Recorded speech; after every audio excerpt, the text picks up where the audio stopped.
ബലരാമൻ രണ്ടും കൽപ്പിച്ച് നിൽക്കുക. അന്ന് ഒത്തുതീർപ്പിന് തന്നെ പോകണ്ട എന്ന് പറഞ്ഞതാ ഞാൻ. ഒത്തുതീർപ്പും വേണ്ട, വെല്ലുവിളിയും വേണ്ട. ഇറങ്ങിയാ ജയിക്കണം, അല്ലെങ്കിൽ വരുന്നത് അനുഭവിക്കാമെന്ന് വെച്ച് മിണ്ടാതിരിക്കണം. ബലരാമന്റെ ചെയ്തികൾക്ക് മുന്നിൽ ചില സമയങ്ങളിൽ ഞാൻ നിശബ്ദനായി നിൽക്കുന്നത് പേടികൊണ്ടെന്ന് കരുതണ്ട.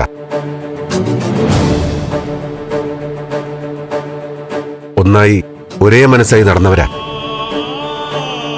പിന്നെ ബലരാമനിപ്പോ മകളെ നഷ്ടപ്പെട്ട ഒരു അച്ഛനും.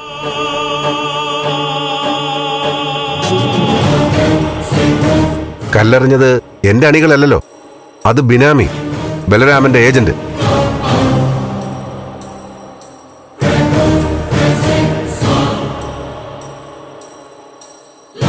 ആളെ വിട്ട് തല്ലാനും കൊല്ലിക്കാനും ആർക്കും സാധിക്കും. നമ്മളെ ആരെങ്കിലും അറസ്റ്റ് ചെയ്ത് കൊലപാതകപ്പെട്ടാൻ ചാർത്തിക്കുക, അതേ ഉള്ളൂ അയാളുടെ ലക്ഷ്യം. എന്തായാലും രണ്ടും കൽപ്പിച്ചിറങ്ങുക ഞാനും.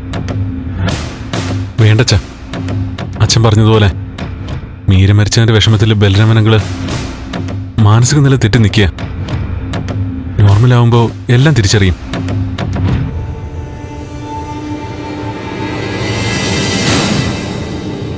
സിദ്ധു, ഞാൻ വീണ്ടും എല്ലാവരോടുമായിട്ട് അപേക്ഷിക്കുക. അവൾ എവിടെയുണ്ടെന്ന് ആർക്കെങ്കിലും അറിയാമെങ്കിൽ പോലീസിനോട് പറയേ. ഇതിപ്പോ ദേവികയ്ക്ക് വേണ്ടി നമ്മൾ ബലിയാടാവുക. അമ്മേ, ദേവികയാണ് മീരയെ കൊന്നതെന്ന് തെളിവ് കിട്ടുന്നത് വരെ ദേവികയെ നമ്മൾ കുറ്റപ്പെടുത്തരുത്.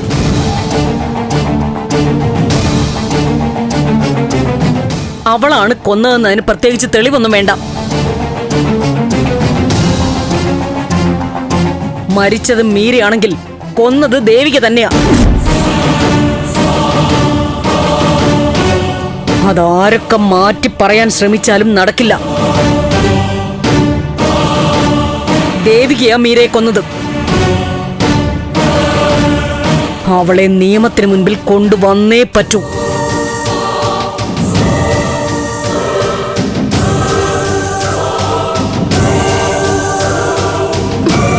അമ്മയുടെ ഒരു കാര്യം പ്രഭയോട് എത്ര പറഞ്ഞാലും മനസ്സിലാവില്ല എന്ന് വിചാരിച്ച് അമ്മയോട് തർക്കിക്കാനൊന്നും പോണ്ട.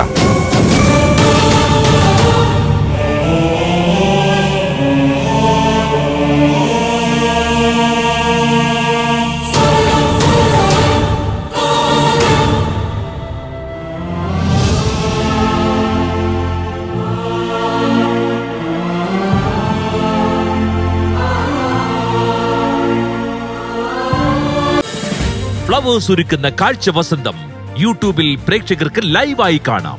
ഫ്ലവേഴ്സ് കോമഡിയിൽ ജോയിൻ ചെയ്യൂ, ആസ്വദിക്കൂ.